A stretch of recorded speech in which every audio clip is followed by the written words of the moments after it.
तो हिंदुस्तान के पड़ोस में हाहाकार मचा हुआ है। 49 साल बाद एक बार फिर इतिहास दोहराया गया है। पहले पिता का कत्ल हुआ, अब बेटे को बेदखल किया गया। अब सवाल ये उठ रहा है कि बांग्लादेश में आज जो खूनी चैप्टर ओपन हुआ है, क्या वो इतिहास में पहली बार हुआ है?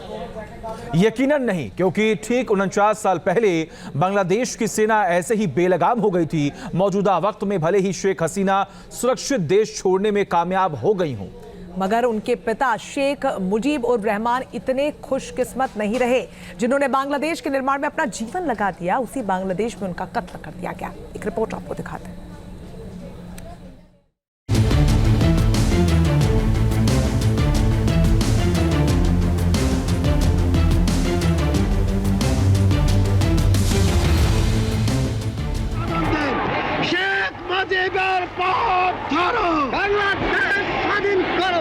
शेख मुजीबुर रहमान, वो नाम जो बांग्लादेश के इतिहास में अमर अजर है। वो नाम जिसे आज भी बांग्लादेश का शेर कहकर याद किया जाता है। अमर देश, तुम्हारा देश, बांग्लादेश, बांग्लादेश, अमर देश, तुम्हारा देश, बांग्लादेश, बांग्लादेश। आज न्यूज नेशन आपके लिए लेकर आया है उन्हीं शेख मुजीबुर रहमान की दास्तान, जिनके महान संघर्ष का ऐसा अंत हुआ जिसने बड़ों बड़ों को दहला कर रख दिया। जिस देश की आज़ादी के लिए शेख मुजीबुर रहमान ने अपना सर्वस्व न्यौछावर कर दिया, उसी देश की फौज ने दी मुजीबुर रहमान को एक दर्दनाक मौत। ये कहानी आज़ादी की है, ये कहानी हौसले की है, और इस कहानी के आखिरी पन्ने लिखे गए हैं धोखे की स्याही से।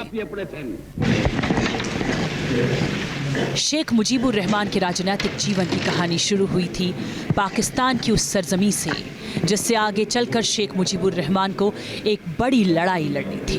राजनीति में शेख मुजीबुर रहमान का पहला कदम पड़ा मौलाना भासानी और सुहरावर्दी की छत्रछाया में। आवामी लीग ने मुजीबुर रहमान और उनके अलावा अब तेजी से आगे बढ़ने लगे और 1949 में वो पार्टी के ईस्ट बंगाल यूनिट में संयुक्त सचिव चुने गए। मुजीब का ध्यान हमेशा से जमीनी स्तर पर संगठन को बढ़ाने और कार्यकर्ताओं का मनोबल ऊंचा रखने में रहता था, और इसी वजह से कार्यकर्ता में मुजीब की लोकप्रियता बढ़ती चली गई। बोले गलेन आलोचना दरजा बंद ना, आरो आलोचना होबे। मार्शल लॉ के दिनों में शेख मुजीबुर रहमान पाकिस्तान सरकार की नीतियों का पुरजोर विरोध करने लगे। मुजीब और उनके साथ राजनीतिक कार्यकर्ता दिन रात आवाम तक ये पैगाम पहुंचाने की कोशिश करने लगे कि मार्शल लॉ आजाद ख्यालों और आवाज का दमन है, और उन्हीं अभियानों के चलते मुजीबुर रहमान को जेल में डाल दिया गया।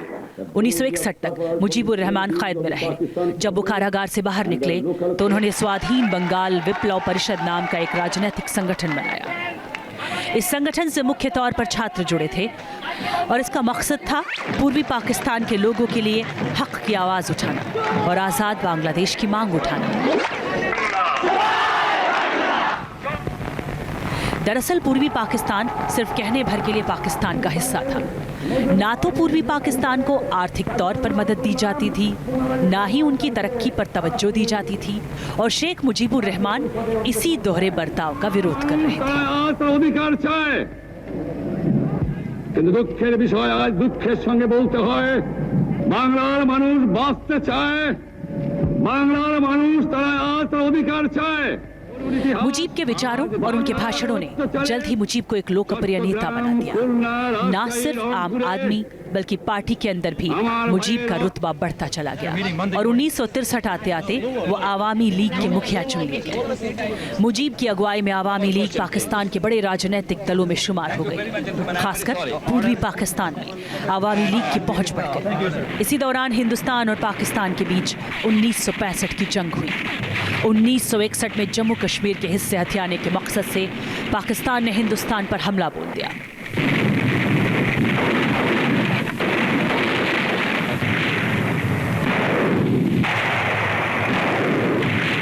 Wow. 1965 की जंग में पाकिस्तान को मुंह की खानी पड़ी। कश्मीर से लेकर गुजरात और राजस्थान के जिन मोर्चों पर यह जंग लड़ी गई, वहीं पाकिस्तान की फौज को वापस लौटना पड़ा। लेकिन इस जंग ने एक बड़े सामरिक समीकरण को सामने ला दिया। यह समीकरण था पश्चिम और पूर्वी पाकिस्तान के बीच फासले का। इस जंग से साफ हो गया था कि जंग के हालात में पाकिस्तान के लिए पूर्वी पाकिस्तान तक फौज और रसद पहुंचाना बहुत मुश्किल था, और शेख मुजीबुर रहमान ने पाकिस्तान की इस कमजोरी को पकड़ लिया।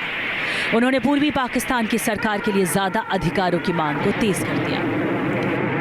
पश्चिमी पाकिस्तान में बैठे दुर्दांत हुक्मरान भी शेख मुजीबुर रहमान की इस रणनीति को भांप चुके थे और पहले से पूर्वी पाकिस्तान पर जुल्म ढाते पश्चिमी पाकिस्तान के हुक्मरानों ने अपने अत्याचार बढ़ा दिए। शेख मुजीबुर रहमान और उनके साथियों पर झूठे केस लगा दिए जाते। आवामी लीग के नेता गिरफ्तार कर जेलों में ठूसे जाने लगे।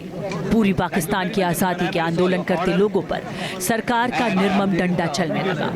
पाकिस्तान के राष्ट्रपति याया खान को लगा कि पेट की भूख और अत्याचारों के जख्म सहते पूर्वी पाकिस्तान के लोग छटपटा जाएंगे और आज़ादी का सपना भूल जाएंगे।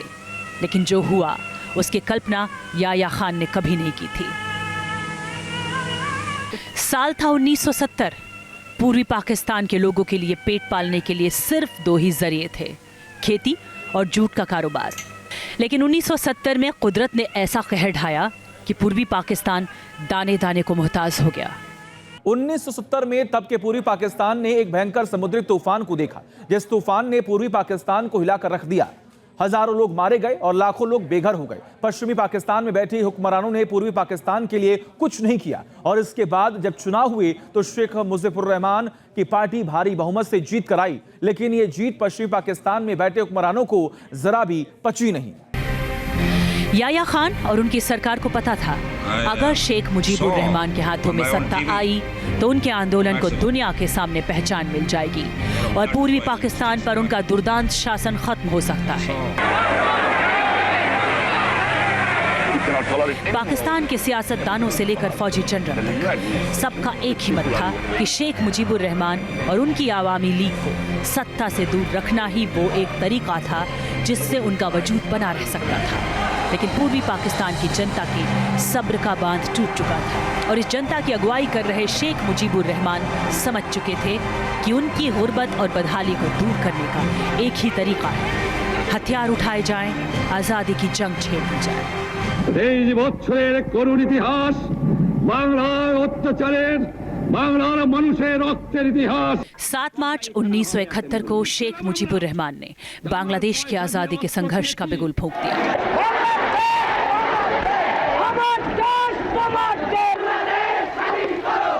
शेख मुजीबुर रहमान का ये आह्वान करना था कि याया खान ने उनकी पार्टी आवामी लीग को बैन कर दिया और पूर्वी पाकिस्तान में मार्शल लॉ लागू कर दिया।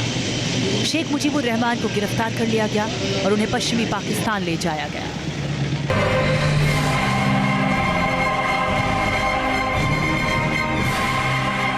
याया खान और उनके फौजी सिपहसालारों को उम्मीद थी कि मुजीब की गिरफ्तारी आंदोलन की कमर तोड़ देगी, लेकिन ऐसा नहीं हुआ। बांग्लादेश को आजाद कराने के लिए बनी मुक्ति वाहिनी ने विद्रोह कर दिया। छोटे छोटे गुटों में बट मुक्ति वाहिनी के लड़ाके पाकिस्तानी सेना से दो हाथ करने लगे। ढाका जैसे शहरों पर तो सेना का कब्जा कायम था, लेकिन गांव दराज में पाकिस्तानी सेना के भी पसीने छूटे।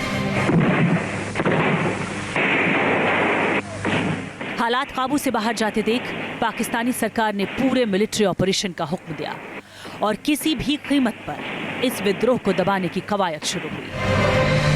हिंदुस्तान की प्रधानमंत्री इंदिरा गांधी फैसला कर चुकी थी कि पूर्वी पाकिस्तान के लोगों को इस नरसंहार से बचाने का सिर्फ एक तरीका था, पाकिस्तान के खिलाफ जंगी मोर्चे खोलना। अपने सलाहकारों और जनरलों से सलाह मशवरा करने के बाद इंदिरा गांधी ने बांग्लादेश की आज़ादी की लड़ाई में उनकी मदद देने का फैसला किया।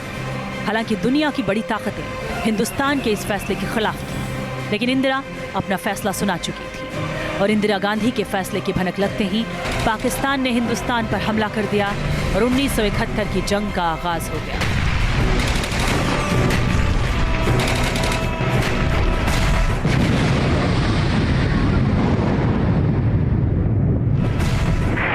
पाकिस्तान का इरादा था हिंदुस्तान को पश्चिमी मोर्चे पर फंसाकर वो पूर्वी पाकिस्तान को अलग होने से रोक लेंगे, लेकिन पाकिस्तान का ये दांव उल्टा पड़ा।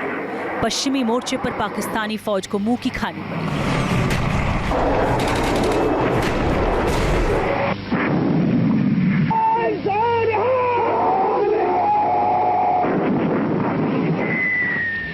हिंदुस्तानी नौसेना ने तेजी से हमला करते हुए कराची बंदरगाह तक को अपनी जद में ले लिया।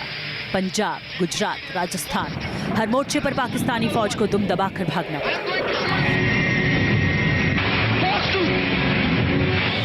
पाकिस्तान की रणनीति उल्टी पड़ी और नतीजा हुआ पूर्वी पाकिस्तान में उनकी फौज कमजोर पड़ गई। और तब पाकिस्तान के लेफ्टिनेंट जनरल A.A.K. नियाजी उस सरेंडर के दस्तावेज पर दस्तखत किए जो आज तक पाकिस्तानी फौज के इतिहास का सबसे शर्मनाक दिन कहा जाता है।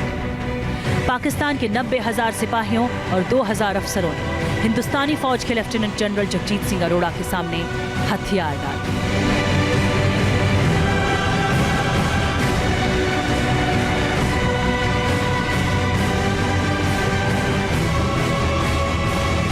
पाकिस्तान जंग हार गया और शेख मुजीबुर रहमान का आजाद बांग्लादेश का सपना साकार हुआ। अपने मुल्क की आजाद तस्वीर देखने के बाद शेख मुजीबुर रहमान दिल्ली आए और उन्होंने इंदिरा गांधी समेत हिंदुस्तान की जनता का शुक्रिया अदा किया।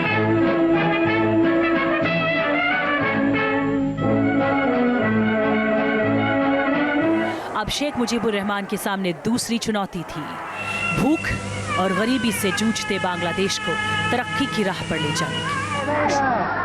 15 अगस्त 1975 हिंदुस्तान में आजादी के दिन का जश्न जारी था।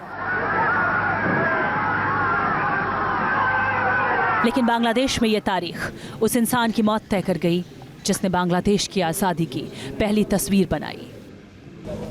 15 अगस्त को बांग्लादेशी फौज के जूनियर अफसरों के एक टुकड़े ने मुजीबुर रहमान के घर पर हमला कर दिया।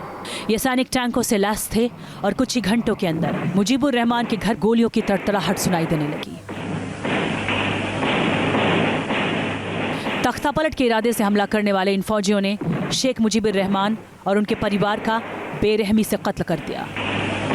इन फौजियों को पता था कि शेख मुजीबुर रहमान के कत्ल की खबर से अवामी लीग में उनके समर्थक और आम जनता विद्रोह कर सकती थी। इसी वजह से शेख मुजीबुर रहमान के पार्थिव शरीर को दफनाया भी गुपचुप तरीके से गया।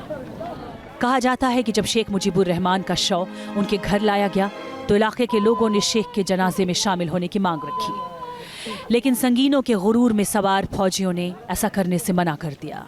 तब एक काजी ने कहा, जब तक शेख के शरीर को नहलाया नहीं जाएगा तब तक उन्हें दफन नहीं किया जा सकता। और इसी दौरान कुछ लोगों ने शेख मुजीबुर रहमान के आखिरी दर्शन किए। इस तख्तापलट में शेख मुजीबुर रहमान की सिर्फ 2 बेटियां जिंदा बची, शेख हसीना और शेख रेहाना। ये दोनों तब जर्मनी में अपनी पढ़ाई कर रही थी और लंबे अरसे तक शेख हसीना को बांग्लादेश में आने की इजाजत नहीं मिली। लेकिन जब शेख हसीना लौटी तो उन्होंने एक बार फिर उसी आवामी लीग की कमान संभाली जिसे उनके पिता शेख मुजीबुर रहमान ने खड़ा किया था। और एक एक कर हर उस इंसान की सजा मुकर्रर की गई जिसने बांग्लादेश को आज़ाद कराने वाले शेख मुजीबुर रहमान की हत्या की साजिश रची थी।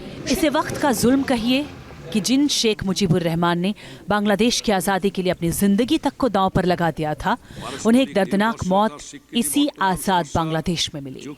दुनिया के इतिहास में ये एक अकेली ऐसी घटना है जिसमें देश की आज़ादी को साकार करने वाला शख्स अपनी ही फौज के हाथों मारा गया।